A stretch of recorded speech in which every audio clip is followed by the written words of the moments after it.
নমস্কার বন্ধুরা। ইসরায়েল এবং ইরানের এই যে সম্পর্ক, যেটা সম্পর্কে আমরা রিসেন্টলি নিউজে বহু কিছু দেখতে পাচ্ছি যে ইরান ইসরায়েলে অ্যাটাক করে দিয়েছে। আবার আমরা শুনতে পাচ্ছি ইসরায়েল হিজবুল্লাহকে অ্যাটাক করবার জন্য লেবাননে প্রবেশ করেছে। গত 1 বছর ধরে আমরা শুনে আসছি গাজা এবং ইসরায়েলের যে পোর্শন আছে, গাজাতে হামাস এবং ইসরায়েল, তাদের মধ্যে সংঘর্ষ চলছে। এবং এখানেই আমরা হাউথি রেবেলস বলে আরও একটা গ্রুপের নাম শুনছি। এই সমস্ত কিছু নিয়ে আমরা আজকের এই সেশনে ডিসকাস করব, যাতে ইসরায়েল ইরান এই যে সম্পূর্ণ কনফ্লিক্ট আছে এটা তোমরা খুব সহজে বুঝে যেতে পারো। বাট যে কোনো কিছুতে প্রবেশ করতে গেলে বা যে কোনো কিছু স্পেশালি জিওপলিটিক্সে বুঝতে গেলে ওয়ার্ল্ড রিলেটেড কিছু আমাদের অবশ্যই একটা জিনিস খুব বেশি প্রয়োজন হয়, সেটা হলো ম্যাপ। এবার আমরা যদি ম্যাপ দেখি, ম্যাপে আমরা এখানে খুব স্পষ্টভাবে একটা দেশের নাম লক্ষ্য করতে পারছি, সেটা হচ্ছে ইরান। ইরান আছে আমাদের এখানে, ভারত এখানে থাকছে, এখানে ইন্ডিয়া, এটা পাকিস্তান, এটা আফগানিস্তান এবং এখানে ইরান। ইরানের পাশে আমরা যদি দেখি এখানে ইরাক আছে, সিরিয়া আছে, জর্ডান আছে, এখানে সৌদি আরবিয়া এবং এখানে মিশর বা ইজিপ্ট। তো এই যে ইজিপ্টের এই অঞ্চলটা বা সিনাই পেনিনসুলা বলে এটাকে, যেটাকে একসময় ইসরায়েল দখল করে নিয়েছিল, পরবর্তীতে মিশরকে আবার ফিরিয়ে দিয়েছে।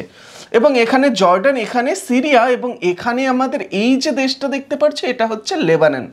এবং তার এখানে দেখতে পাচ্ছ যেটা, এটা হচ্ছে আমাদের ইসরায়েল। এবং ইসরায়েলের এপাশের অল্প অংশ, এখানের অল্প অংশ নিয়ে প্যালেস্তাইন। তো আমাদের সংঘর্ষ যেখানে সেটা হচ্ছে এই যে ইরান এবং তার সাথে এই অঞ্চলটাতে। ক্লিয়ার? এবার আমরা যদি লক্ষ্য করে থাকি এই যে সম্পূর্ণ অঞ্চল আছে, এই অঞ্চলটা যথেষ্ট বেশি জিওপলিটিক্যালি অ্যাক্টিভ এবং তার একটা বড় কারণ এখানে পাওয়া প্রচুর মিনারেল রিসোর্সেস। আমরা যদি লক্ষ্য করি এই গোটা অঞ্চলটাতে প্রচুর পরিমাণে আমাদের পেট্রোলিয়াম অয়েল এবং ন্যাচারাল গ্যাস পাওয়া যায়, অর্থাৎ আমাদের প্রাকৃতিক গ্যাস এবং তার পাশাপাশি বিভিন্ন যে খনিজ তেল আছে সেটাকে পরবর্তীতে পরিশোধিত করে আমরা বিভিন্ন petrol, diesel, aviation fuel, kerosene এই সমস্ত কিছু পেয়ে থাকি। তো আমরা এই দেশগুলোকে যদি দেখি, আমরা দেখব সম্পূর্ণ আরাবিয়ান এই যে অঞ্চলটা আছে বা আরাবিয়ান পেনিনসুলার যে অঞ্চলটা আছে, এখানে সব দেশগুলো, এদের সবার একটা জিনিসই মূলত মূল এক্সপোর্টিং জিনিস, যেটা তারা রপ্তানি করতে পারে সকলে। ইরাক বলো, সৌদি বলো, কুয়েত বলো, বাহরাইন বলো, কাতার বলো, ইউএই বলো, ওমান বলো, এরা সকলেই মূলত তেল বিক্রি করে থাকে। ইরান যে দেশটা দেখতে পারছো, এর কাছেও প্রচুর তেল আছে, বাট স্যাংশনে ভুগছে সে। এর ফলস্বরূপ সে খুব বেশি পরিমাণে তেল রপ্তানি করতে পারে না। এর ফলে সে সেটা থেকে তৈরি হওয়া আমাদের যে পলিথিন হয়ে থাকে, প্লাস্টিক্স যে হয়ে থাকে, সেটা খুব বেশি কিন্তু গোটা বিশ্বজুড়ে রপ্তানি করে। অপরদিকে আমরা যদি ইসরায়েল দেখি, ইসরায়েলের এখানে কিন্তু প্রচুর ডায়মন্ড, স্টোন এগুলো পাওয়া যায়। তো এর ফলেও এই অঞ্চলের কিন্তু ভ্যালু যথেষ্ট বেশি। তাই এই অঞ্চলটা সবসময় জিওপলিটিক্যালি অ্যাক্টিভ, যে কে এই অঞ্চলে নিজের আধিপত্য কায়েম করতে পারবে এবং সেই হিসেবে এই অঞ্চলের ক্ষমতা কার থাকবে, সেটার ভিত্তিতে আমরা এই অঞ্চলে প্রায়শই বিভিন্ন সংঘর্ষ দেখতে পাই। এখানে মূলত 2 বা 3টে গ্রুপ আছে বলতে পারো। একটা গ্রুপ আছে যেটা কমপ্লিটলি আমাদের ইরান দ্বারা চালিত হয়ে থাকে, ইরান লেড একটা গ্রুপ। একটা গ্রুপ আছে যেটা আমাদের সৌদি আরবিয়া দ্বারা চালিত হয়ে থাকে। এই সৌদি আরবিয়া এবং ইরান যে আছে, দুটোই মূলত মুসলিম ধর্মাবলম্বী দেশ। বাট এখানে তাদের মধ্যে মূলত সেক্ট যে আছে, যেখানে সৌদি হচ্ছে মূলত সুন্নি প্রমিনেন্ট একটা দেশ, বা যেখানে সুন্নি মুসলিম যথেষ্ট বেশি দেখা যায়। অপরদিকে ইরান যে আছে, তাদের ওখানে শিয়া মুসলিম যে আছে সেটা যথেষ্ট বেশি দেখা যায়। দুটোই মূলত মুসলিমপন্থী, বাট তাদের মধ্যে বেসিক কিছু ডিফারেন্স আছে এবং কে কাকে মানছে সেই হিসেবে মূলত এই ডিফারেন্স।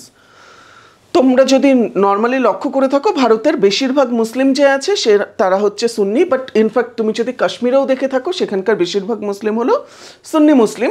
বাট সেখানে কিছুটা সেকশন আছে যারা শিয়া মুসলিমও। এই শিয়া মুসলিম যারা আছে, রিসেন্টলি তোমরা বিভিন্ন যে বলতে পারো লেবানন এবং সেখানকার যে হিজবুল্লাহ আছে তাদেরকে নিয়ে কাশ্মীরে বা বলতে পারো মিছিল বেরিয়েছিল, তুমি দেখতে পারবে। সেটা কারা বের করেছিল? সেটা বের করেছিল মূলত শিয়া মুসলিম যারা আছে তার। তো এই যে দুটো গ্রুপ আছে, এই দুটো গ্রুপ নিজেদের মধ্যে যথেষ্ট বেশি লড়াইয়ে ব্যস্ত। স্পেশালি আমরা 1979-এ যখন রেভলিউশন দেখতে পাই, বা ইরানিয়ান রেভলিউশন যখন হয়ে থাকে, যেই সময়টাতে খোমেনি যে আছেন তিনি এখানকার ক্ষমতা দখল করে নেন এবং তারপর থেকে ইসলামাইজেশন খুব বেশি ঘটতে থাকে ইরানের। এর ফলস্বরূপ এই অঞ্চলের মূল বলতে পারো ক্ষমতার দাবিদার কে হবে সেটা নিয়ে এই দুটো গ্রুপের মধ্যে যথেষ্ট কিন্তু সংঘর্ষ বাধে। এখানে আরও একটা গ্রুপ 1948-এ এসে যায়, যেটা হচ্ছে ইসরায়েল। এই ইসরায়েল যে আছে, ইসরায়েল আব্রাহামিক রিলিজনেরই, অর্থাৎ আমাদের ইসলাম ধর্ম বলে থাকো, খ্রিস্টান ধর্ম বলে থাকো, কিংবা ইহুদি ধর্ম, যেটা ইসরায়েলের বেশিরভাগ জনগণ যাদেরকে হিটলার যে আছে, হিটলার যাদেরকে হত্যা করেছিল, সেই যে সম্পূর্ণ জেনোসাইডটা হয়েছিল, সেই জেনোসাইডে যাদেরকে হত্যা করা হয়েছিল তারা হচ্ছে ইহুদি।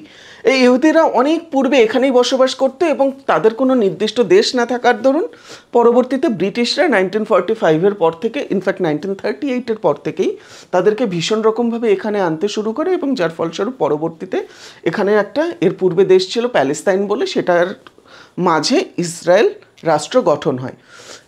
মূলত প্যালেস্তাইন যে আছে সেটা ছিল আরবীয়দের দ্বারা।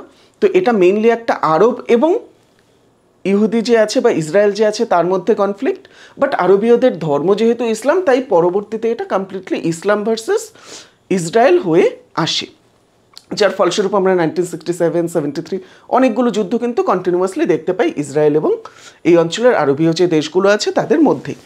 তো এই যে সম্পূর্ণ আমাদের সমস্যা আছে সেটার আমরা বেসিক একটা আন্ডারস্ট্যান্ডিং হয়তো পেলাম।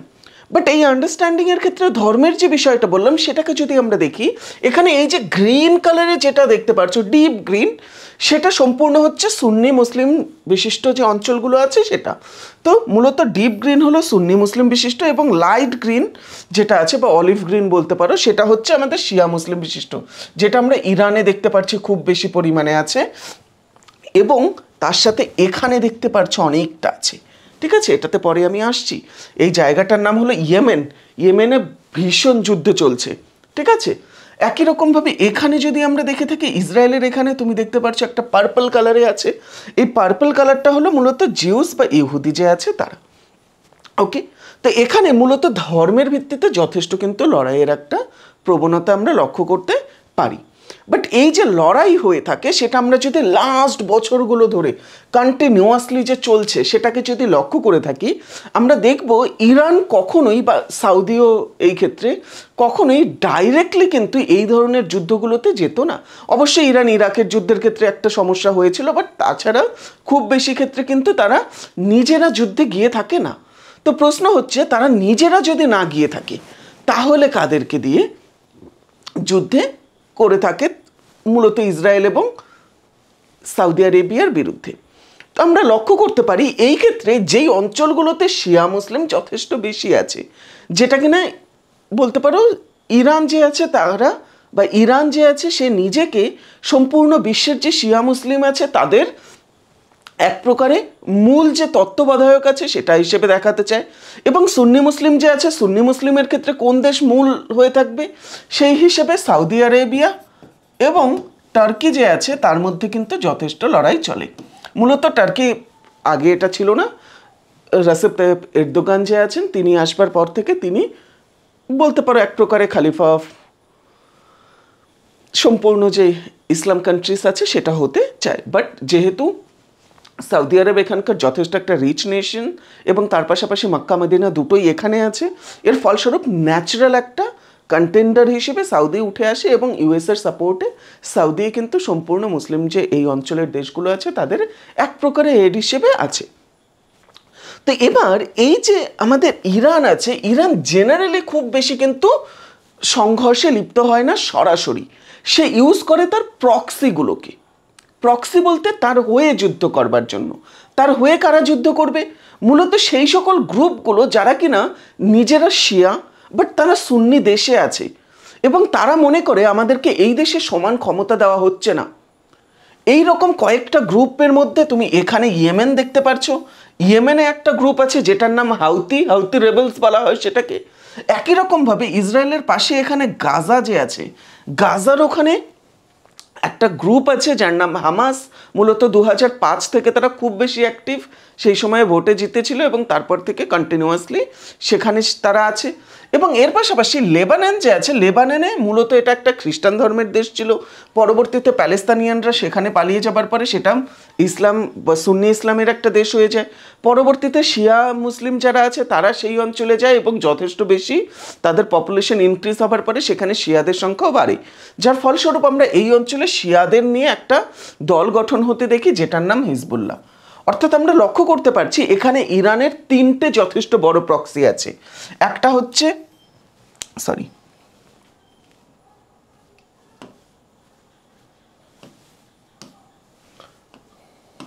এই ক্ষেত্রে ইরানের একটা প্রক্সি হচ্ছে হাউতি রেবেলস, আরেকটা প্রক্সি হলো আমাদের হামাস এবং আরেকটা প্রক্সি হলো হিজবুল্লাহ। এই যে তিনটে প্রক্সি আছে এটা হচ্ছে প্রমিনেন্ট প্রক্সি, এর পাশাপাশি আরও অনেকগুলো প্রক্সি আছে। বাট তার মানে এটা না যে শুধু এদেরকে দিয়েই যুদ্ধ করিয়ে থাকে। ইরান কখনো কখনো নিজেও অ্যাক্টিভ হয়ে আসে, স্পেশালি ইসরায়েলের ক্ষেত্রে। কেননা ইসরায়েল তার প্রক্সিদের ওপরে প্রায়শই যথেষ্ট বড় আঘাত আনে এবং সরাসরি ইরানের ওপরেও আঘাত এনে থাকে, যার ফলস্বরূপ আমরা রিসেন্ট একটা দেখতে পাচ্ছি যে আমাদের ইরান যে আছে, ইরান সরাসরি কিন্তু মিসাইল অ্যাটাক করেছে ইসরায়েলকে। কবে করেছে এটা? গতকাল। আমরা যদি লক্ষ্য করে থাকি এই যে মিসাইল অ্যাটাক করেছে, যার ফলস্বরূপ সম্পূর্ণ আমরা ইসরায়েলের আকাশকে মিসাইলে ছেয়ে যেতে দেখেছি। যদিও তেল আভিভ এবং তাদের মেন শহরে সেটা পড়েনি, শহর থেকে দূরে পড়েছে। এটা নিয়ে অনেকে স্পেকুলেট করছে তাদের হয়তো নিউক্লিয়ার যে মিসাইল বিভিন্ন বলতে পারো এক প্রকারের এশালোগুলো আছে সেগুলোকে হয়তো অ্যাটাক করা হয়েছে, বাট সেগুলো খুব বেশি বলতে পারো জোরালো ছিল না, এর ফলে হয়তো সেটা হয়নি, অর্থাৎ এই স্ট্রাইক হয়তো ফেল করেছে। এর পাশাপাশি অলরেডি পেন্টাগন বলেছে তারা এটাকে কিছুটা ইন্টারসেপ্ট করেছে, জর্ডান কিছুটা ইন্টারসেপ্ট করেছে। তো এর ফলস্বরূপ এটা খুব বেশি একটা সাকসেস ছিল না। ওকে, আমরা যদি দেখে থাকি এখানে আরও একটা ছবি দেখব, কন্টিনিউয়াসলি আকাশে এটা এসে পড়ছে এবং যেটা আমি একটু আগেও বললাম যে বাইডেন অ্যাডমিনিস্ট্রেশন যে আছে, বাইডেন অ্যাডমিনিস্ট্রেশন এটাকে কিছুটা স্পেকুলেট এর আগের থেকে করতে পেরেছিল। এই কারণে গত এক সপ্তাহ ধরে আমরা এই সম্পূর্ণ মিডল ইস্টে আমেরিকার বহু সেনা কিন্তু আসতে দেখি। ইনফ্যাক্ট তাদের যে ট্রুম্যান নেভাল শিপ আছে সেটাও কিন্তু অলরেডি এই অঞ্চলে এসেছে। তো এর ফলস্বরূপ আমরা এই অঞ্চলে আমেরিকারও কিন্তু যথেষ্ট বেশি প্রেজেন্স লক্ষ্য করতে পারছি এবং ইউএস অফিসিয়ালরা অলরেডি ইরান অ্যাটাক করতে পারে এটা নিয়ে ওয়ার্নিংও কিন্তু ইসরায়েলকে দিয়ে রেখেছিল।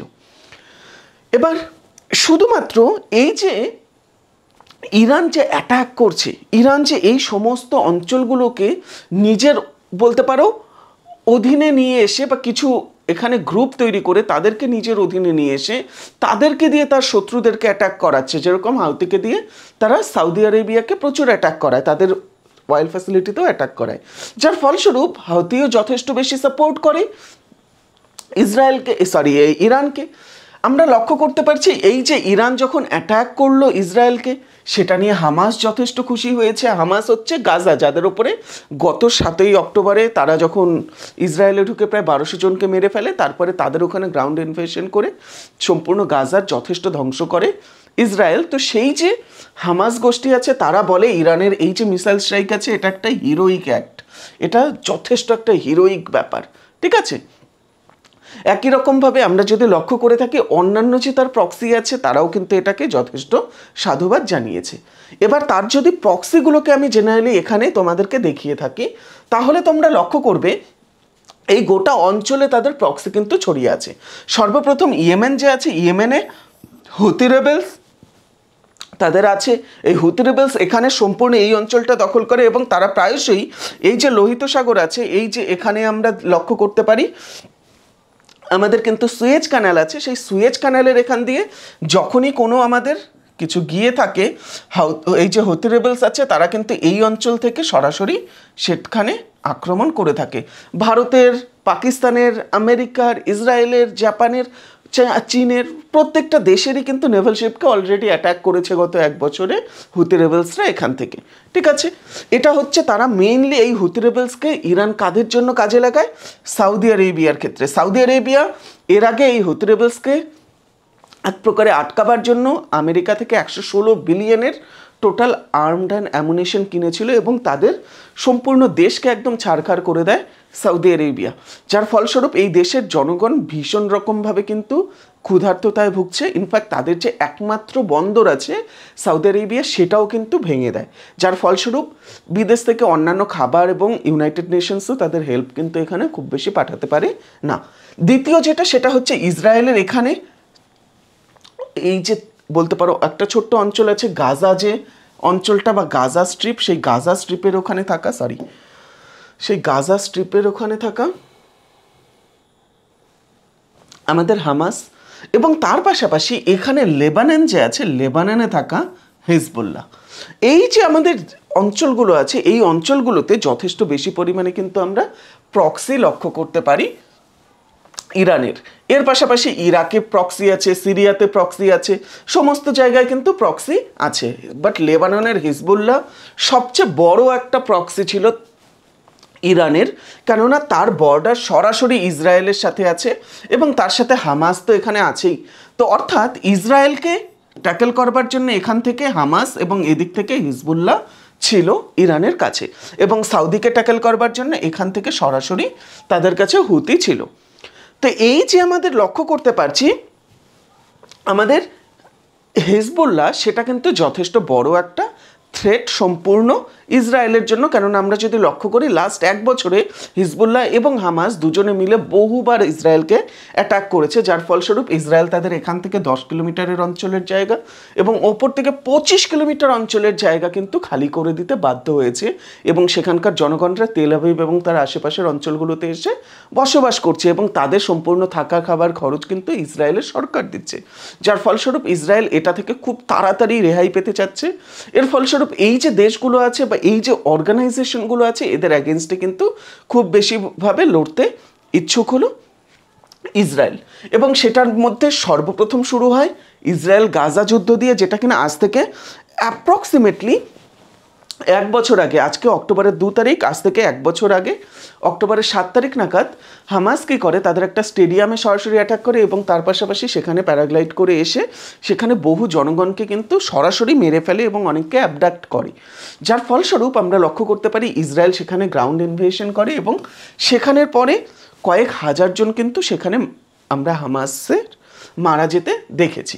তো এই যে বিষয়টা আছে, এটা নিয়ে আমরা যদি লক্ষ্য করে থাকি, যখন হামাস অ্যাটাক করেছিল ইসরায়েলকে, অলরেডি হিউম্যান রাইটস ওয়াচ যে আছে তারাও কিন্তু এইটাকে ক্রাইম অ্যাগেনস্ট হিউম্যানিটি বলেছে।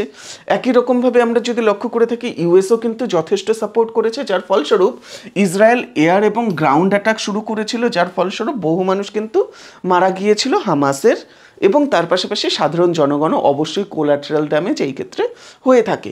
একই রকমভাবে আমরা যদি হুতি রেবেলসগুলোকেও দেখি বা হুতি রেবেলসকেও দেখে থাকি ইয়েমেনের, তারাও কিন্তু বহু ইসরায়েলি সিটিগুলোকে, ইউএসের ওয়ারশিপ সমস্ত কিছুকে অ্যাটাক করেছে, যেটাও তারা স্বীকার করেছে, এবং তাদের এগেনস্টেও ইউরোপ এবং অন্যান্য দেশগুলোর সরাসরি কিন্তু অ্যাক্টিভ হয়েছিল। একই রকমভাবে আমরা যদি ইসরায়েলকে লক্ষ্য করে থাকি, ইসরায়েলকে কিন্তু সেপ্টেম্বরের 30 তারিখ নাগাদ, অর্থাৎ জাস্ট 2 দিন আগে অলরেডি কিন্তু ইসরায়েল হাউতিদেরকে এক প্রকারে বলতে পারো অ্যাটাক করেছিল তাদের মিসাইল দিয়ে, এবং সেই সময়ে তাদেরকেও ওয়ার্নিং দিয়েছিল no place is too far. এবং এটা অ্যাকচুয়াল ওয়ার্নিং কার জন্য ছিল? হাউতি রেবেলসদের জন্য? একদমই না। এই অ্যাকচুয়াল ওয়ার্নিং যে আছে, এই অ্যাকচুয়াল ওয়ার্নিং ছিল ইরানের জন্য, যে কোনো জায়গায় আমরা যদি এখান থেকে হাউতিকে অ্যাটাক করতে পারি, এখান থেকে আমরা তোমাকেও অ্যাটাক করতে পারবো, সেটা কোনো বড় ব্যাপার নয়। তাই কোনো জায়গা খুব বেশি দূর নয় আমাদের জন্য। ঠিক আছে, তো এই যে বিষয়টা, এটা এক প্রকারের সিগন্যালিং ছিল ইরানের জন্য, যে ভুলেও আমাদের দিকে অ্যাটাক করতে এসো না। কেননা আমি তোমাকে একটু আগে বললাম, আমেরিকা 1 সপ্তাহ আগেই ওয়ার্নিং দিয়েছিল ইসরায়েলকে যে ইরান অ্যাটাক করতে পারে, তাই তারা হাউতিকে অ্যাটাক করে বলেছিল যে এখানে এসো না, বাট তা সত্ত্বেও আমরা গতকাল দেখছি ইরান অ্যাটাক করেছে। তো এই যে আমরা যদি লক্ষ্য করে থাকি, এক প্রকারে তারা হামাস যে আছে তাকে নিউট্রালাইজ করেছে। হাউতি অলরেডি দূরে আছে, হাউতি মেইনলি ইসরায়েলের জন্য থ্রেট নয়, তবু হাউতিকে কিছুটা নিউট্রালাইজ করা হয়েছে। বাট তাদের জন্য সবচেয়ে বড় যেটা থ্রেট ছিল সেটা হচ্ছে লেবাননে থাকা হিজবুল্লাহ। তো এই যে হিজবুল্লাহ আছে, হিজবুল্লাহকে ট্যাকেল করবার জন্য ইসরায়েল কি করেছে, ইসরায়েল সরাসরি কিন্তু গ্রাউন্ড ইনভেশন শুরু করেছে, অর্থাৎ তাদের ওখানে সামরিক সেনা যে আছে, স্থলসেনা, সেটা ঢুকিয়ে দিয়েছে। যার ফলস্বরূপ সেই যে সামরিক সেনা আছে তারা কিন্তু সেই অঞ্চলের বিভিন্ন যে বলতে পারো হিজবুল্লাহর যে আউটপোস্টগুলো আছে সেগুলোকে ধ্বংস করছে এবং হিজবুল্লাহর যে কোনো অঞ্চলগুলোকে সরাসরি কিন্তু নিজেদের দখলে নিয়ে আসছে এবং সেই অঞ্চলগুলোকে টেররিস্ট মুক্ত করছে। বাট শুধু এটাই কিন্তু করছে না, তোমরা কদিন আগে শুনেছো পেজার অ্যাটাক করেছে ইসরায়েল। পেজার অ্যাটাক কি? পেজার হচ্ছে এই ধরনের, আমরা মোবাইলে নর্মালি বলতে পারো SMS দিয়ে থাকি, তো টেররিস্টরা মূলত তাদের যে SMS আছে সেটা দিয়ে থাকে কিভাবে, এই ধরনের যন্ত্রের মাধ্যমে, যেটাকে পেজার বলা হয়। এটা অন্যান্য ইন্ডাস্ট্রিয়াল ইউজেও হয়, বাট মূলত এটা বলতে পারো আমাদের রেডিও যেভাবে কাজ করে সেই হিসেবে এই টেকনোলজিও কিন্তু কাজ করে এবং সেভাবে আমরা লক্ষ্য করতে পারি এই পেজারগুলো যে আছে, পেজারগুলো দিয়ে নিজেদের মধ্যে কমিউনিকেশন করে থাকে। মেনলি এটা ওয়ান ওয়ে থাকে।